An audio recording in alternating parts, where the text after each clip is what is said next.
Zdravo, jaz sem Devi iz skupine Bohem, vi pa poslušate oddajo Radio Aktivno. K skupini Bohem Simon je danes z mano. Lep pozdrav. Živijo, lep pozdrav vsem poslušalkam in poslušalcem Radia Prlek. Letos ste že rekli, mi smo še vedno tu. Ja, ker smo res.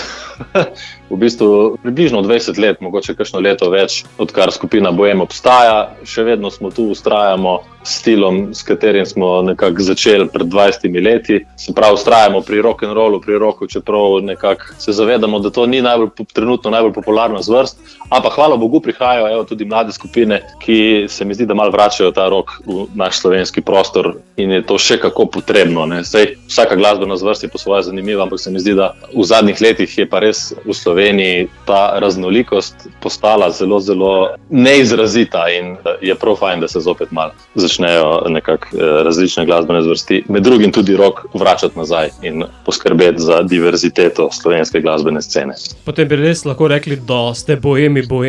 Ja, mislim, dobro, če smo čist natančni ali pa striktni v svojih privat življenjih, mogoče niti nismo tako, bi verjetno bil precej dolgočasen reality show. Če bi nas snemali, skušamo pa, takrat, ko se dobimo skupaj, ko se nas 5 bohemov dobi na kup, skušamo ustvarjati nekaj, kar lahko na koncu rečemo, da je bohemsko, oziroma vedno skušamo skrbeti za to, da je zadeva prvič kvalitetna, drugič všeč najprej nam, potem, če pa všeč še komu, je pa to toliko boljše in to je tisti potem občutek, ko glasbenik reče, wow, končno lahko se olajšam, ker sem delil svoje občutenja z nekom in je ta tudi to sprejel. Pri nas pač velja politika, da kadarkoli nekaj napišemo ali nekdo prinese idejo, pa se z njo potem malo poigravamo in na koncu ustvarimo nekaj, za kar rečemo, da bi lahko iz tega nastala neka skladba ali nekaj več. Če samo enemu v skupini ni všeč, potem ima pravico veta in rečemo, ok, vržemo stran, gremo dalje ali pa začnemo znova predrugačiti in tako naprej. Se pravi, res prvo vodilo je, da je všeč nam. Ustvarjate v isti ekipi ali so kadrovske kakšne spremembe? Skupina Bohem je doživela v svoji zgodovini nekaj kadrovskih sprememb. Niso bile pa tako drastične. Prva je bila, neke spremembe so bile še preden je sploh prva plošča bila posneta. Prva sprememba se je zgodila potem v času snemanja 3. plošče, takrat sem jaz prišel, leta 2011 sem zamenjal kitarista, takrat Marjana Kotnika, ki mi je zapustil lepo zapuščino in na kateri lahko gradim naprej, tako da sem bil res ponosen, da sem prišel v skupino Bohem. No, potem smo pa zamenjali, kdaj pa to bilo, tam nekje okrog leta 2018 se mi zdi, Bobnarja je Damir tudi se odločil, da bo se malo omaknil in tako je prišel Luka Pate v našo skupino, v našo ekipo. In to so v bistvu 2 edini taki večji spremembi. Drugače smo pa še vedno Bohemi isti. In sedaj Bohemi takšni govorite oziroma pojete Ostani blizu. Ja, skladba, za katero so nam že rekli, da precej spominja na tiste zlate 80. čase, 80. leta, kar je za nas ogromen kompliment. To so leta, če gledamo glasbeno, ki so nam zaznamovala praktično naše otroštvo, naše odraščanje in naš glasbeni okus. Mi vsi smo veliki ljubitelji glasbe iz tistega obdobja. Tako da verjetno je to malo podzavestno skozi nas in tudi zato se ukvarjamo z rock'n'rollom in zvenimo, kakor zvenimo. Se mi zdi, da zvenimo kar podobno kakšnim rock actom iz 80. In skladba Ostani blizu je pa še posebej, so nam rekli za njo, da bi komod bila na kakšnem soundtracku od kakšnega Top Guna, recimo. In se kar strinjamo, oziroma to je res en tak največji možen kompliment, ki ga lahko dobimo. Skladba pač govori o tem, da je v prvi vrsti romantično naravnana, tako da v njej se bodo našli vsi zaljubljeni, srečno, nesrečno, tisti, ki so nekoč bili, pa so že malo pozabili, kako je biti zaljubljen. Po drugi strani, v času snemanja oziroma v času miksanja skladbe se je meni osebno zgodila ena družinska tragedija in sem takrat, ko skladbo res velikokrat slišal, jo dojel na čist popolnoma drugačen način. Dejansko je besedilo tako spretno napisano, sta ga naš basist Devi pa Matic res univerzalno zapakirala, da sploh ni nujno skladba romantična. V bistvu nekdo, ki se od tebe poslavlja ali pa se je že poslovil, recimo, če verjamemo v to, da človek v duhu ostane, ni treba, da si zraven, pa si lahko še vedno blizu, ostane blizu. Tako da res skladba taka univerzalna. Takrat v tistem času mojega žalovanja, kako bi temu rekel, je skladba na meni pustila močen pečat in čisto drugačen od tistega, kar je bilo prvotno mišljeno. Balada, kot si dejal, primerna za soundtrack Top Gun. Ja, kot rečeno, največja možna pohvala.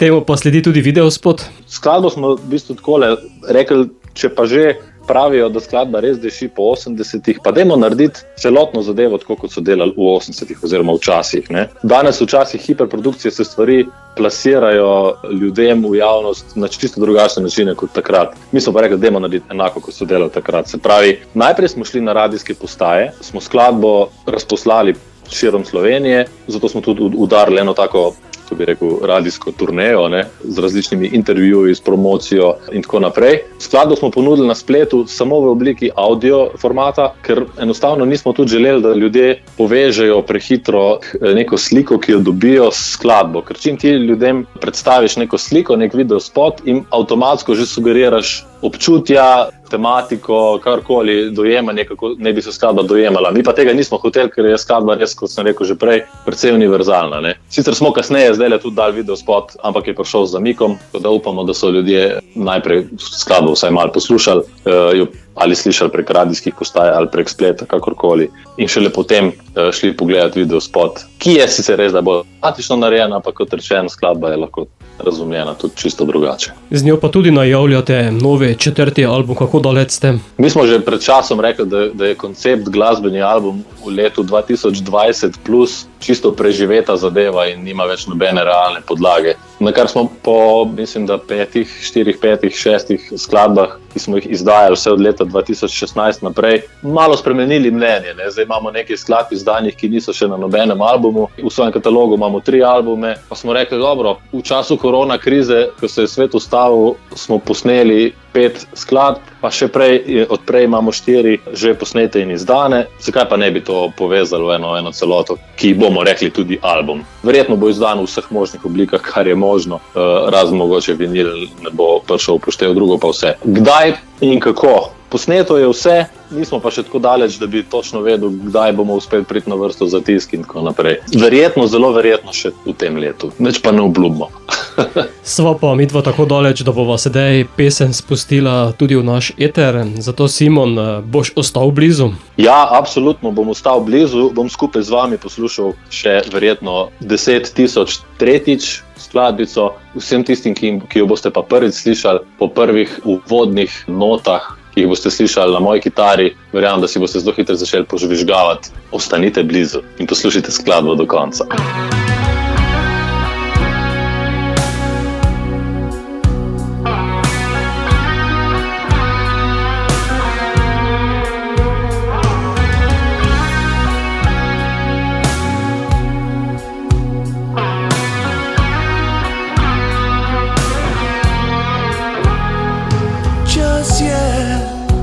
Odpri oči, naj te veter prebudi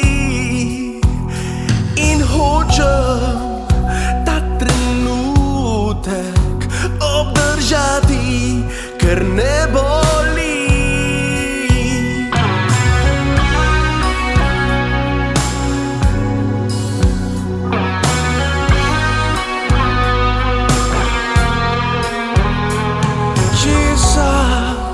Se bojiš, čutiš moj dotik, tvoj pogled, tvoj nasmeh, orkester že igra za naj od vas.